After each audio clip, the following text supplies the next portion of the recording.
Merci de me suivre sur YouTube. N'oubliez pas de me rejoindre sur Insta.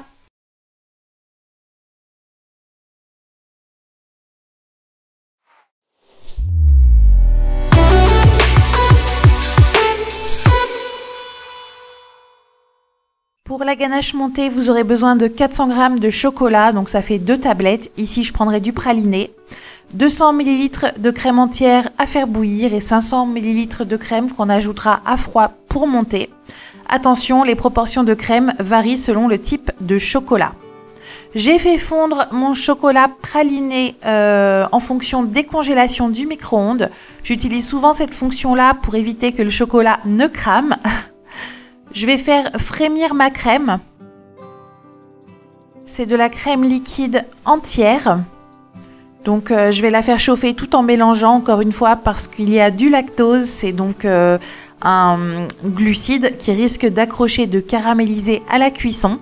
On procède comme pour une ganache normale. Donc on va verser la crème chaude sur le chocolat et on va émulsionner donc en créant de petits cercles au centre de la préparation. Et on va ajouter la crème en plusieurs fois.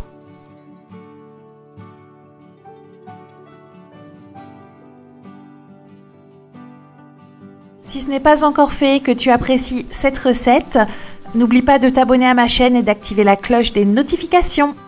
J'ai également une recette de ganache simple sur ma chaîne, vous pouvez la regarder, vous verrez que la technique n'est pas si différente. La différence entre les deux, c'est que sur une ganache montée, on va venir ajouter une grosse proportion de crème à froid et c'est ça ce qui va nous permettre justement de la monter a posteriori. Ma préparation est bien lisse, la crème est totalement incorporée au chocolat.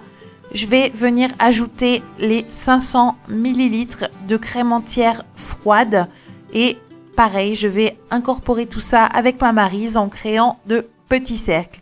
Donc vous allez voir que la texture va être liquide, c'est totalement normal. Pensez à une crème chantilly, vous versez de la chantilly froide et vous allez ensuite monter ça au fouet. Là c'est exactement pareil, ne cherchez pas à avoir une ganache épaisse comme pour les ganaches classiques. Comme j'ai dit au début de la vidéo, j'ai utilisé du chocolat praliné.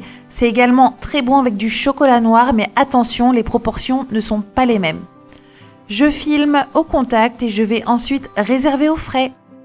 Donc encore une fois, pensez, c'est comme une chantilly, il faut que ça reste longtemps au frais pour ensuite pouvoir monter tout ça. N'oubliez pas également de mettre la cuve de votre robot ainsi que le fouet au frais. La crème est bien froide, les ustensiles sont bien froids également. Vous allez ensuite procéder exactement pareil que si vous montiez une chantilly ou une chantilly mascarpone ou une buttercream mascarpone. Vous allez commencer à fouetter à petite vitesse et l'augmenter progressivement jusqu'à ce que votre mélange épaississe et en fait se transforme en ganache. Comme toujours, quand vous fouettez de la crème, de la chantilly, attention à ne pas trop fouetter, sinon ça va trancher et vous pourrez plus rien en faire. Une fois que la crème a commencé la transformation en beurre, c'est trop tard.